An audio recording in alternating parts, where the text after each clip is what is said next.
malam hari ini saya tahu Tuhan ada di tengah-tengah kita. Dan malam hari ini saya mau bagikan kepada saudara firman Tuhan. Judulnya adalah The Power of God. Kuasa Allah.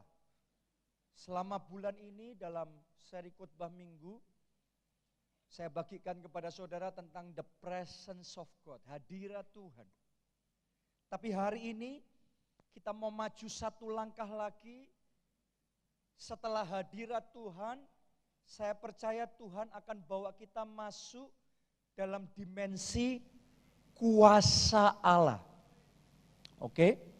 Karena yang Tuhan mau adalah saudara dan saya jadi saksi Kristus yang penuh dengan kuasa Allah. Oke? Karena tanpa kuasa dampak kita terbatas. Tanpa kuasa kita nggak bisa menang peperangan rohani. Tanpa kuasa doa kita tidak berdaya. Tanpa kuasa nggak ada mujizat, nggak ada demonstrasi keajaiban yang Tuhan kerjakan dalam hidup kita atau melalui hidup kita.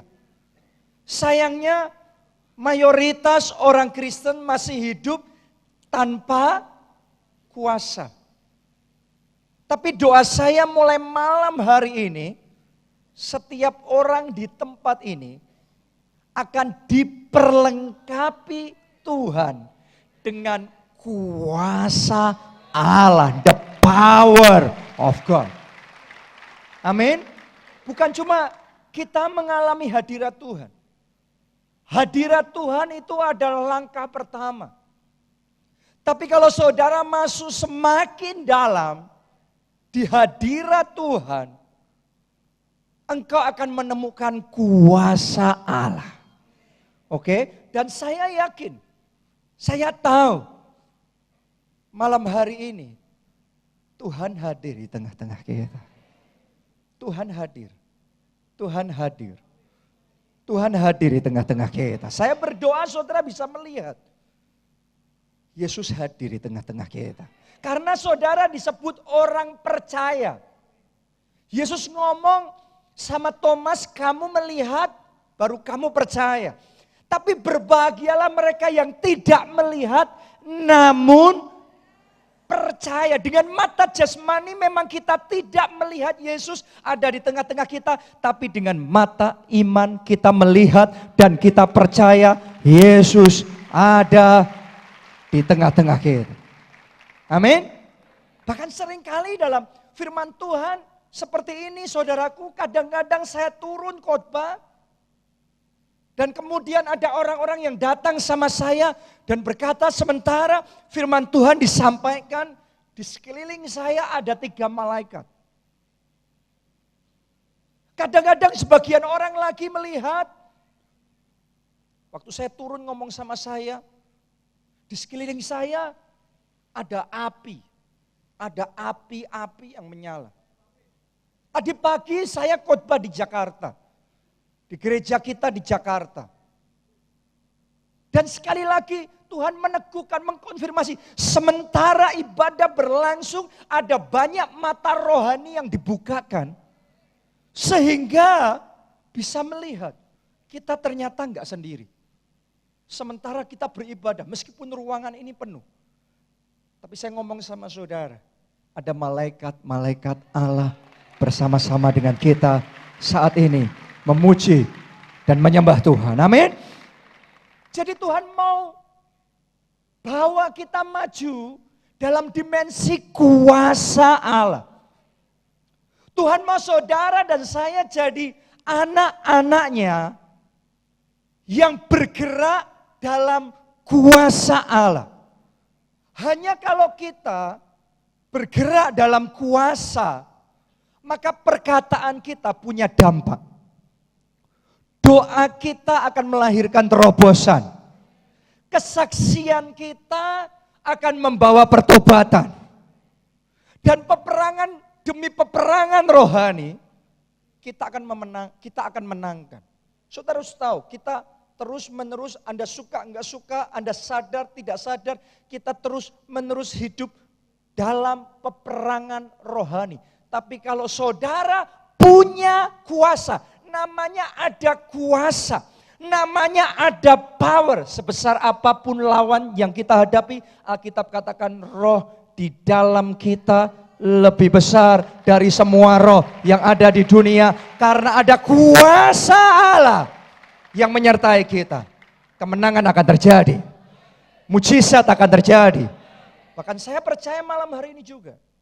Malam hari ini. Gak perlu nunggu nanti pulang di rumah. Malam ini juga. Sekarang ini juga. Sementara saudara mendengarkan firman Tuhan ini disampaikan. Ada orang-orang di sini Tuhan kasih iman di hati saudara. Itu iman datangnya dari Roh Kudus.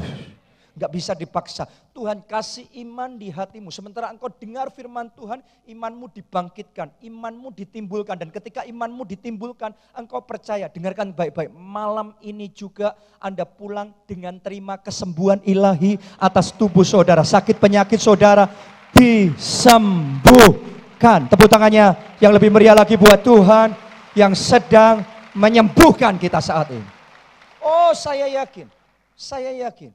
Sementara saya menyampaikan firman Tuhan, Roh Kudus sedang jamah banyak orang di tempat ini. Dan saudara siap-siap karena sakit penyakit saudara disembuhkan oleh itu. Benjolan yang ada di tubuh saudara, nanti Anda akan lihat. Tuhan jamah, lenyap, hilang karena kuasa Allah bekerja di tengah-tengah kita. Ada yang di sini masalah dengan ginjalnya, dengan paru-parunya, tapi kalau saudara percaya, saya beritahu saudara, ada kuasa di dalam nama Yesus. Dan saat ini terjadilah sesuai imanmu. Kalau engkau percaya, sembuhlah dalam nama Yesus. Sembuhlah dalam nama Yesus. Tepuk tangannya pula yang paling meriah buat Tuhan kita. Apapun sakit penyakit itu, Tuhan sanggup sembuhkan saudara. Tapi kita perlu masuk dalam dimensi kuasa. Dalam dimensi kuasa Allah. Kita baca Kisah Para Rasul 1 ayat 4 sampai 14. Kadang-kadang sebagian orang berpikir kalau mau mengalami mujizat kesembuhan ilahi selalu harus dalam suasana penyembahan. Saya beritahu saudara, tidak harus. Memang banyak mujizat terjadi dalam suasana penyembahan. Tapi bahkan sementara khotbah disampaikan, kesembuhan bisa Anda terima dalam nama Yesus. Bahkan Roh Kudus baru saja saya rasakan, Roh Kudus baru saja kasih tahu saya untuk sampaikan sama saudara. Bukan cuma kesembuhan ilahi, malam hari ini akan ada jawaban-jawaban doa yang Tuhan anugerahkan dalam hidup saudara. Tepuk tangannya yang paling meriah buat yang percaya, jawaban doa Tuhan berikan dalam hidup saudara. Malam ini, malam mujizat. Malam ini, malam kuasa Allah didemonstrasikan dan dimanifestasikan di tengah-tengah kita. Tepuk tangan yang paling meriah buat Tuhan kita. Amin. Saya bacakan. Pada suatu hari ketika yaitu Yesus, makan bersama-sama dengan mereka, yaitu murid-muridnya. Ia melarang mereka meninggalkan Yerusalem dan menyuruh mereka tinggal di situ. Semuanya katakan tinggal di situ. Di situ di mana? Di Yerusalem. Untuk apa? Menantikan janji Bapa yang demikian katanya. Telah kamu dengar daripadaku, sebab Yohanes membaptis dengan air, tetapi tidak lama lagi kamu akan dibaptis dengan Roh Kudus. Tidak lama lagi, malam hari ini akan ada orang-orang di sini dibaptis dengan Roh Kudus. Terima kepenuhan Roh Kudus. Amin. Maka bertanyalah mereka yang berkumpul di situ, Tuhan, maukah engkau pada masa ini memulihkan kerajaan bagi Israel? Jawabnya, engkau tidak perlu mengetahui masa dan waktu yang ditetapkan Bapa sendiri menurut kuasanya. Ayat 8, Terkenal sekali, kita baca bersama-sama dengan keras. 1, 2, 3. Tetapi kamu akan menerima kuasa. Kata kamu diganti aku, diganti saya. Oke, diganti saya. Kita ulangi sekali lagi, 2, 3.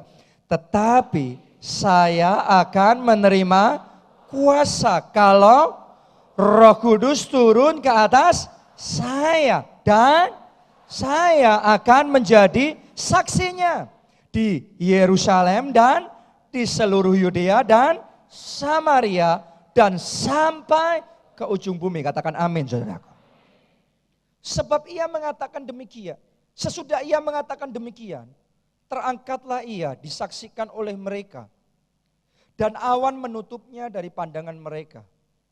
Ketika mereka sedang menatap ke langit, waktu ia naik itu, tiba-tiba berdirilah 2 orang yang berpakaian putih dekat mereka.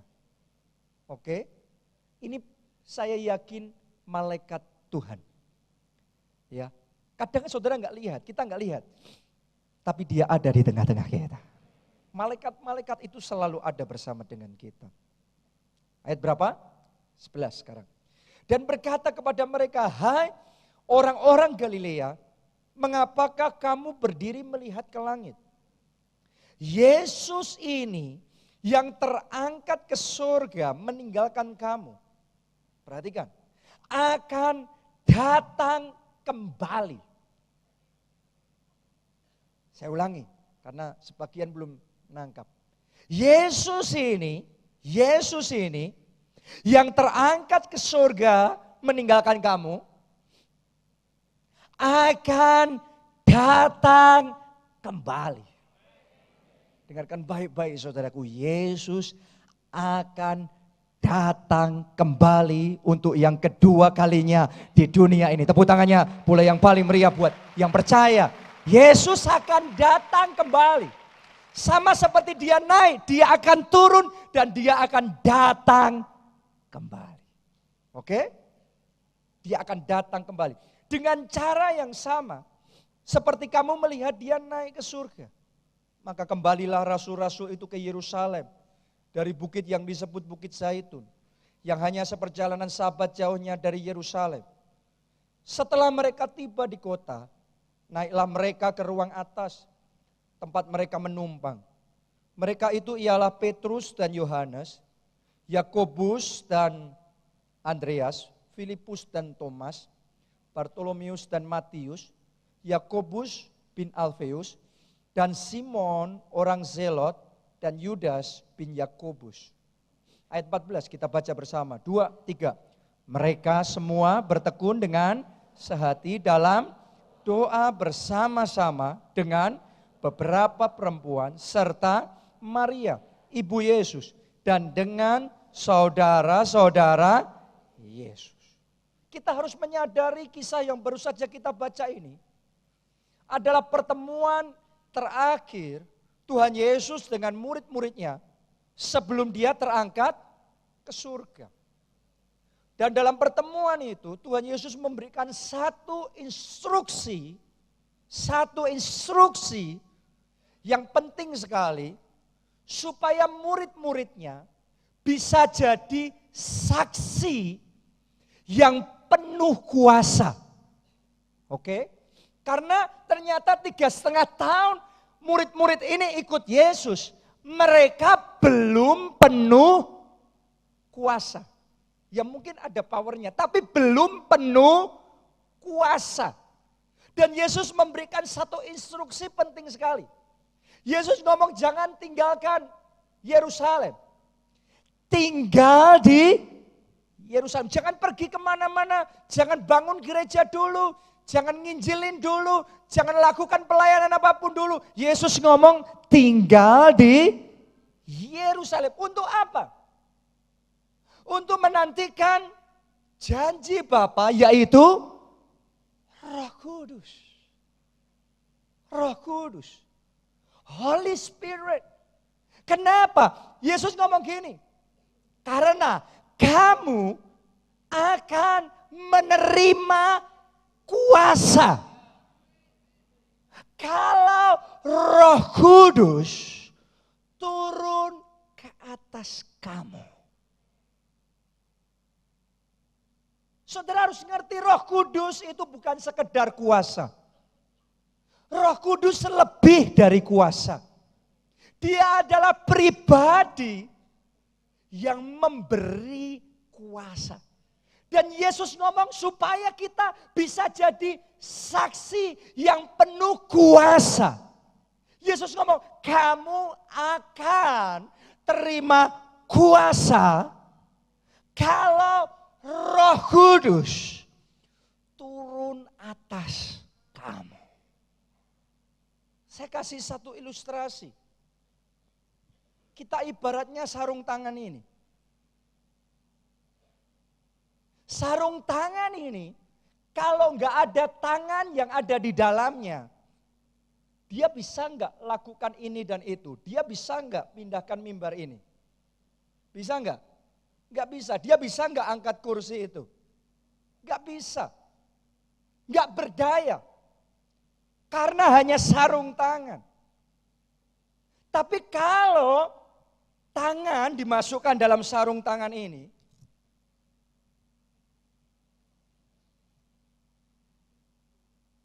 saya tanya sama saudara, Anda lihat tangannya enggak? Lihat tangannya atau lihat sarung tangannya? Tetap yang dilihat sarung tangannya.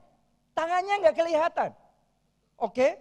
Tapi sekarang sarung tangan yang sudah ada tangannya. Sekalipun kita enggak melihat. Tapi sudah ada tangannya. Tiba-tiba saja dia bisa lakukan yang tadinya tidak bisa dia lakukan. Sekarang sarung tangan ini bisa angkat mimbar ini. Benar? Sarung tangan ini kalau mau bisa pindahkan kursi itu. Sarung tangan ini bisa lakukan banyak hal yang lain. Kenapa? Karena ada tangan di dalamnya. Tolong dengarkan baik-baik saudaraku.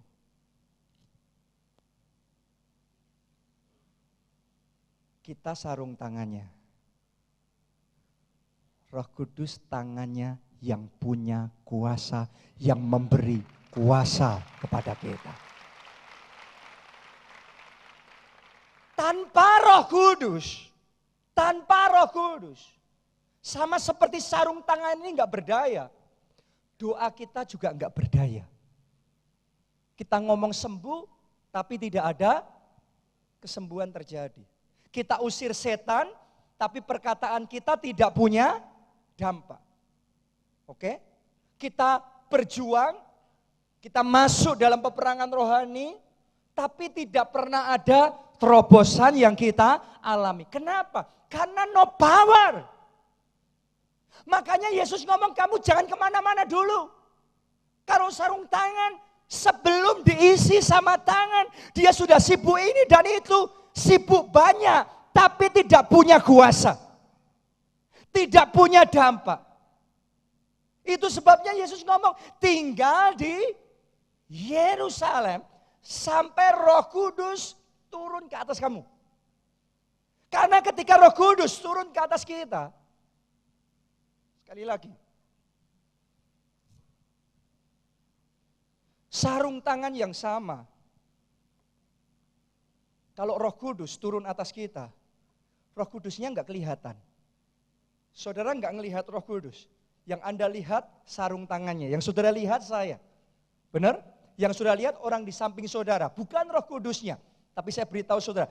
Kalau Roh Kudus sudah turun atas kita. Sarung tangannya sama. Tapi sekarang ada powernya. Ada kuasanya. Ada dampaknya. Perkataan kita berkuasa. Doa kita berkuasa. Kesaksian kita berkuasa. Pelayanan kita berkuasa. Dan itu game changer. Itu yang membuat nanti revival akan berjalan dengan kecepatan yang berbeda. Kota ini akan mengalami revival, dilawat dengan kegerakan, penuh dengan kemuliaan Tuhan. Jiwa-jiwa akan bertobat, bertekuk lutut, dan mengaku bahwa Yesus Kristus adalah Tuhan dan Juru Selamat. Terobosan-terobosan yang akan kita alami skalanya jauh lebih besar. Kenapa? Karena power. Karena sekarang ada kuasa. Saya berdoa mulai hari ini, saudara tidak lagi jadi orang Kristen yang tidak punya kuasa. Saya berdoa kita mulai hari ini bertumbuh jadi orang Kristen yang penuh dengan kuasa. Karena itu hari ini terimalah Roh Kudus turun atas saudara. Mungkin saudara bertanya, Pak, bukannya sebulan ini kita belajar tentang Roh Kudus dan kita belajar kalau kita percaya Yesus, maka kita sudah punya Roh Kudus di dalam kita. Saya jelaskan sama saudara, boleh lihat ke depan sini semuanya. Sebelum kita percaya sama Yesus, ini belum percaya. Sesungguhnya Roh Kudus ada bersama kita.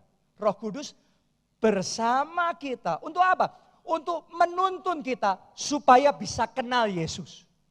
Supaya bisa percaya sama Yesus. Karena tanpa pertolongan Roh Kudus yang bersama kita, tanpa Roh Kudus orang tidak bisa percaya Yesus. Hanya oleh pertolongan Roh Kudus kita bisa punya iman untuk percaya kepada Yesus. Seberapapun pintarnya seseorang, tapi tanpa pertolongan Roh Kudus gak bisa percaya Yesus. Oke? Jadi sebelum percaya, Roh Kudus ada bersama kita. Tapi ketika kita diperkenalkan dan kita percaya, kita buka hati, sekarang Roh Kudus masuk dan tinggal dalam hidup kita. Artinya begini, tadinya bersama tapi di luar. Di luar. Sekarang masuk dan tinggal di dalam. Sudah nangkep bisa maksud kan? Setelah percaya kepada Yesus. Tapi itu baru permulaan perjalanan kita ikut Yesus. Ada babak berikutnya. Setelah Roh Kudus tinggal dalam hidup kita. Sama seperti murid-murid Yesus. Sudah percaya Yesus. Sudah ikut Yesus 3,5 tahun jadi murid-muridnya. Tapi Yesus masih ngomong, kamu harus tinggal di Yerusalem. Menantikan janji Bapa. Sebab kamu akan terima kuasa kalau Roh Kudus turun atas kamu. Jadi ketika saudara maju lagi di dalam Yesus, saudara ngalami yang namanya Roh Kudus turun atas saudara. Roh Kudus yang tinggal dalam diri saudara sekarang mengurapi saudara, sekarang memenuhi saudara, menenggelamkan saudara, membaptis saudara, maka saudara penuh dengan kuasa Allah. Sarung tangan yang tadinya kosong, yang tidak berdaya, sekarang punya kuasa. Wow. Wow. Saya berdoa itu yang akan kita alami. Ini yang akan dialami kota Jogja, anak-anak Tuhan. Jemaat di tempat ini akan bangkit jadi orang-orang Kristen yang berjalan dalam kuasa Allah. Tepuk tangannya boleh yang paling meriah. Boleh yang lebih meriah buat Tuhan kita yang luar biasa. We need the power of the Holy Spirit. Kita gereja Tuhan butuh berjalan dalam kuasa Allah. Oke? Kita butuh berjalan dalam kuasa Allah. Pertanyaannya gimana cara kita bisa terima kuasa itu? Supaya Roh Kudus turun atas kita, gimana caranya? Mari kita baca Lukas 24 ayat 49.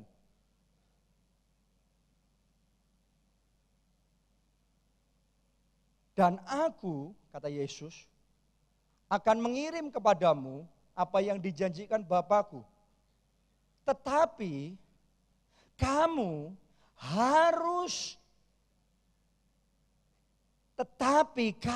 harus tinggal. Tunggu dulu saudaraku, lihat ke depan sini dulu. Tadi di awal khotbah ini kita baca kitab apa? Kisah Para Rasul. Sekarang kita baca Lukas. Tahukah saudara, Kisah Para Rasul dan Lukas ditulis oleh penulis yang sama, yaitu Dr. Lukas.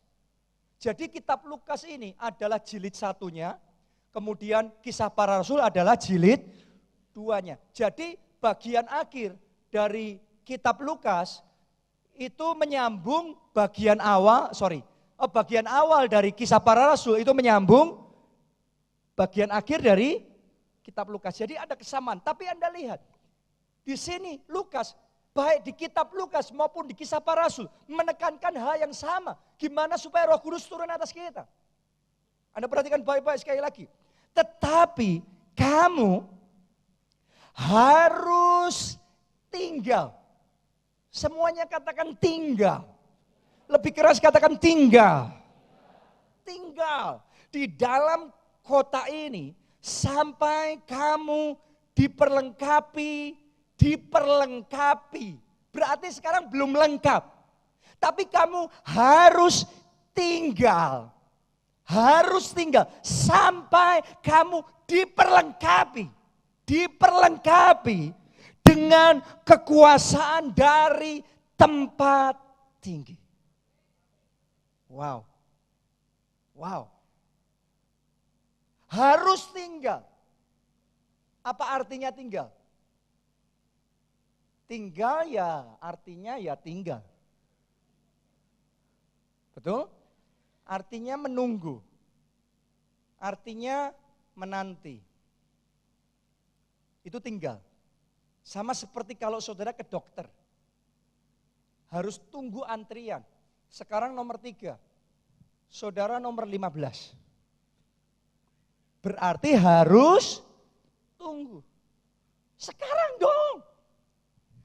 Tunggu. Kalau sudah waktunya engkau akan dipanggil. Mungkin kalau saudara sama manusia, dokter kadang-kadang bisa potong jalan.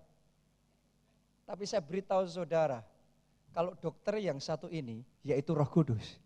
Dia pribadi di atas segala pribadi, dia berdaulat penuh, kita nggak bisa paksa dia akan kerja di saat dia mau kerja, di saat dia mau penuhi kita dengan kuasanya.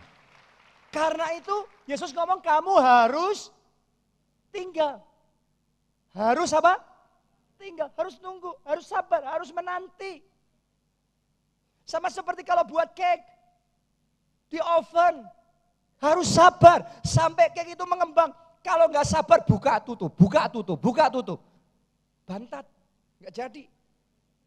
Betul? Itu sebabnya firman Tuhan berkata, kamu harus tinggal. Harus tinggal. Itu yang dilakukan murid-murid Yesus untuk mereka diperlengkapi dengan kuasa. Anda perhatikan kata diperlengkapi dengan kuasa. Artinya ada satu masa mereka belum lengkap kuasanya. Sekarang mungkin kita juga belum dilengkapi dengan kuasa. Tapi dengarkan baik-baik. Akan tiba waktunya. Banyak orang di tempat ini, ketua kelompok sel di tempat ini, pelayan Tuhan di tempat ini, jemaat di tempat ini. Engkau diperlengkapi dengan kekuasaan dari tempat tinggi. Tapi harus tinggal. Murid-murid Yesus caranya tinggal, menantikan Roh Kudus gimana? Tadi kita sudah baca, caranya mereka nantikan Roh Kudus gimana? Tiap-tiap hari mereka kumpul bersama untuk berdoa. Tunggu janji Bapa, Roh Kudus. Bukan main iPad. Oke? Bukan nonton film. Tapi berdoa. Hari pertama mereka berdoa. Mereka menantikan Roh Kudus. Karena Yesus ngomong Roh Kudus akan dicurahkan. Tapi hari pertama Roh Kudus belum juga turun atas mereka. Buat manusia kalau bisa kita hari pertama datang doa. Langsung diperlengkapi dengan kuasa. Tapi kenyataannya hari pertama 12 rasul loh saudara.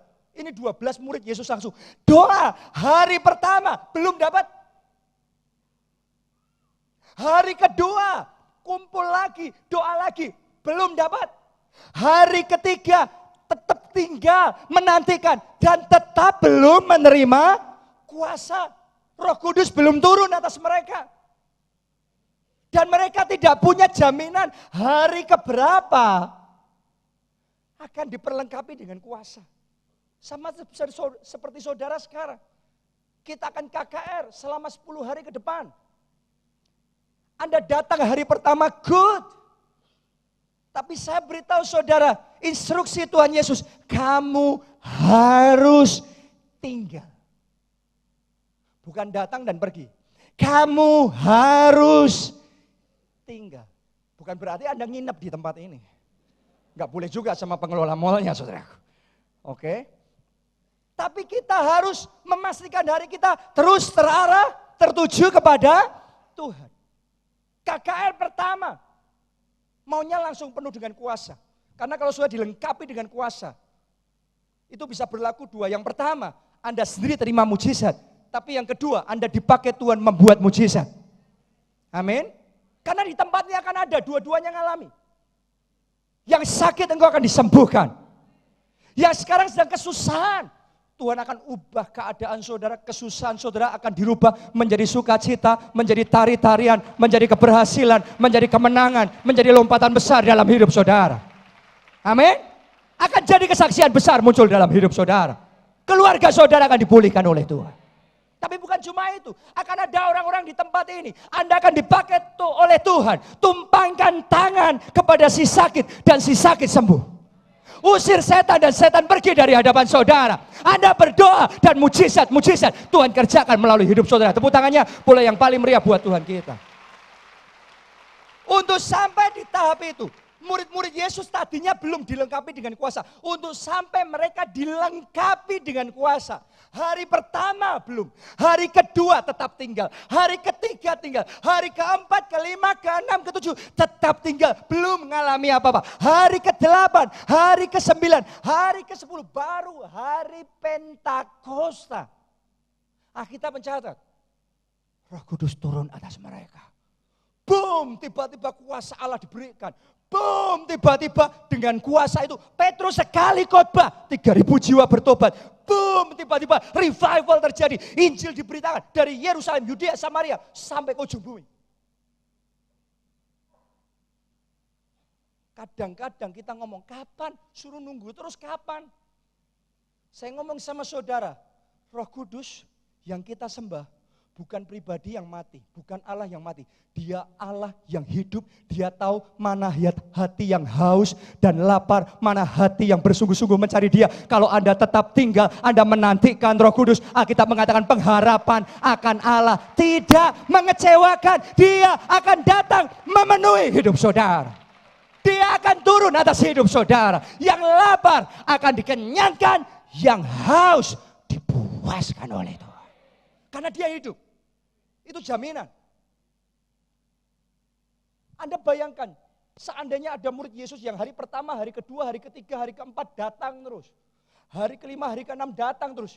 Terus nunggu dan gak tahu kapan, gak ada jaminan bakal nanti hari ke-10, hari Pentakosta datang. Kan gak ada jaminan. Terus kemudian hari ke-8 mereka ngomong, aduh capek, pegel. Terus akhirnya mereka gak mau nantikan lagi. Maka pada hari Pentakosta ketika Roh Kudus berkenan. Anda harus tahu loh, Roh Kudus gak bisa dipaksa, oke? Gak bisa mau-maunya kita, pas kita lagi mood, ayo Roh Kudus penuhi sekarang. No. Anda yang harus sabar, tinggal nunggu Roh Kudus. Dia kalau mau, dia kerjakan dalam hidup saudara. Tapi Anda bayangkan, kalau ada murid Yesus yang sudah 8 hari. Terus pada hari Pentakosta, capek sudah. Ngapain tinggal-tinggal? Mana kuasa Allah? Katanya doa orang benar. Bila dengan yakin didoakan, besar kuasanya. Mana percaya-percaya? Enggak perlu berdoa lagi. Dan hari itu, mereka tidak hadir. Mereka lewatkan momen itu. Tolong dengarkan baik-baik. Mereka enggak terima Roh Kudus. Mereka tidak terima kuasa. Saya berdoa, tidak ada seorang pun di tempat ini yang dilewatkan. Malam hari ini semuanya terima lawatan, terima pengurapan, terima berkat Tuhan dalam hidup saudara. Dalam nama Yesus terima. Dalam nama Yesus terima. Dalam nama Yesus terima. Tepuk tangannya sekali lagi yang lebih meriah lagi buat Tuhan kita yang luar biasa. Bukan cuma murid-murid Yesus. Tuhan Yesus sendiri juga sama. Untuk dia terima kuasa waktu dia jadi manusia. Untuk Yesus terima kuasa sebelum memulai pelayanan. Tuhan Yesus harus doa puasa 40 hari 40 malam. Di padang gurun. Dicobai oleh iblis. Puasa 40 hari 40 malam. Kita sekarang sedang ada dalam masa puasa 50 hari. Yesus waktu itu puasa 40 hari 40 malam. Hebatnya saudaraku, Yesus bisa mempertahankan fokus, tetap tertuju sama Tuhan. tetap tertuju sama Allah. Oke? Ini luar biasa karena saya ngomong sama saudara nggak gampang. Nggak gampang. Saudara ngalami kan yang puasa, yang benar-benar puasa, saudara ngalami kan. Hari pertama, hari kedua, minggu pertama mantap. Wah, fire. Roh kita berkobar-kobar. Tapi masuk minggu kedua. Tadinya buka puasa jam 6, sekarang diskon. Jam 4. Masuk sale habis jam 2. Oke? Entah gimana di hati kita sekarang kayak ada yang narik. Masih puasa tapi kita sadar fokus hati kita tidak lagi tinggal dan tetap tertuju kepada Tuhan. Ini yang membuat gak jadi. Untuk sampai saudara ngalami yang dialami murid-murid Yesus, dari nggak ada kuasa sampai diperlengkapi kuasa, itu harus tinggal. Yesus dari tadinya sebagai manusia tanpa kuasa, sampai jadi penuh dengan kuasa, dia sendiri harus tinggal, menantikan doa puasa 40 hari, 40 malam. Baru jadi, kuasanya baru diberi. Tapi harus tinggal, fokus hatinya harus dijaga. Gak gampang kan? Sudah ngalami kan? Makanya batal terus. Doa puasa 40 hari setiap tahun, tapi batal terus. Gak jadi-jadi terus kuasanya. Kenapa? Alasannya, roh itu penurut, tapi daging itu lemah. Tapi kita lihat ketika Yesus lulus, saudaraku. Mari lihat yang terjadi, Lukas 4 ayat 14. Dalam kuasa roh, kembalilah Yesus ke Galilea setelah puasa. Dan tersiarlah kabar tentang dia di seluruh daerah itu. Anda perhatikan, tadinya belum tersiar kabar tentang Yesus. Tapi setelah dia puasa, sekarang dalam kuasa roh, berarti dalam masa puasa, dia tinggal dalam hadirat Tuhan. Dia terima kuasa, dia balik dengan kuasa, karena dia sekarang punya kuasa, tersiar kabar tentang dia. Kenapa? Karena sekarang pelayanannya penuh dengan kuasa. Yesus yang sama juga harus bertumbuh dalam level kuasa ketika dia jadi manusia. Kalau kita sekarang belum sampai di level itu, bukan berarti saudara nggak akan pernah punya kuasa. No, saya percaya, saya rasakan dalam hati saya, banyak orang di tempat ini Tuhan sedang didik saudara, Tuhan sedang mampukan saudara supaya bertumbuh dalam pengurapan, bertumbuh dalam kuasa. Anda akan jadi orang Kristen yang diperlengkapi dengan kuasa. Tapi Yesus ngomong harus tinggal. Hatinya, fokusnya harus tinggal. Baru kuasa diberi. Musa juga sama, kita baca ayat terakhir. Keluaran 34 ayat 28 sampai 29. Dan Musa ada di sana bersama-sama dengan Tuhan. 40 hari, 40 malam lamanya. Anda harus ngerti, 40 hari, 40 malam lamanya, tidak makan roti dan tidak minum air. Ini kalau saya ngomong, secara manusia impossible. Kalau enggak makan saja masih mungkin. Tapi kalau tidak minum hari 40 hari, bukan cuma 40 hari, 40 malam juga. Secara manusia impossible. Ini hanya bisa terjadi dengan kuasa Allah. Anda lihat. Dan ia menuliskan pada loh itu segala perkataan perjanjian, yakni ke-10 firman. Ketika Musa turun dari gunung Sinai, kedua loh hukum Allah ada di tangan Musa. Ketika ia turun dari gunung itu, tidaklah ia tahu bahwa kulit mukanya bercahaya. Oleh karena ia telah berbicara dengan Tuhan. Boleh lihat ke depan sini. Apa yang terjadi sama Musa? Kulit wajahnya bercahaya. Sampai kalau bangsa Israel mau bicara sama dia nggak kuat, saudaraku, Musa harus pakai cadar supaya bisa bicara. Kenapa? Anda coba renungkan ya. Kalau saudara dapat penglihatan tentang Tuhan, dapat penglihatan ngelihat Tuhan, biasanya ngelihat Tuhan, tapi nggak ngelihat wajahnya. Biasanya kebanyakan begitu. Kenapa? Karena di situ penuh dengan kemuliaan. Musa ini 40 hari, 40 malam, tinggal bersekutu intim sama Tuhan. Dipenuhi kemuliaan Tuhan. Sampai kulit wajahnya pun bercahaya. Wow, saya yakin Alkitab kita bukan buku dongeng. Oke, ini bukan cerita tentang Tinkerbell. Saya percaya Alkitab kita itu sebuah kebenaran. Apa yang tercatat di situ, itu yang sungguh-sungguh terjadi. Saya percaya karena bagi Tuhan tidak ada yang mustahil. Tapi Musa ngalami semuanya itu penuh dengan kuasa.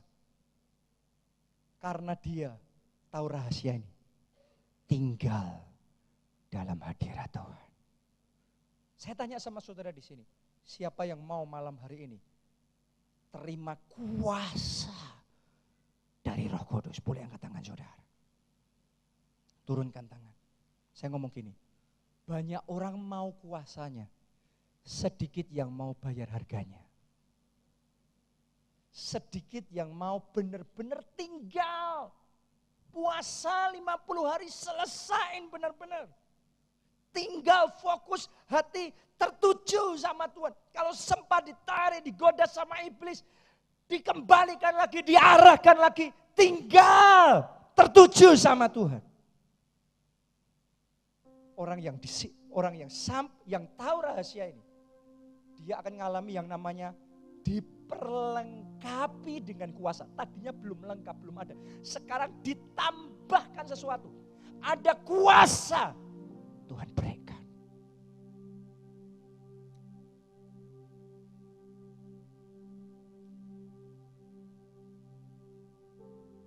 Roh Kudus hadir di tengah-tengah kita.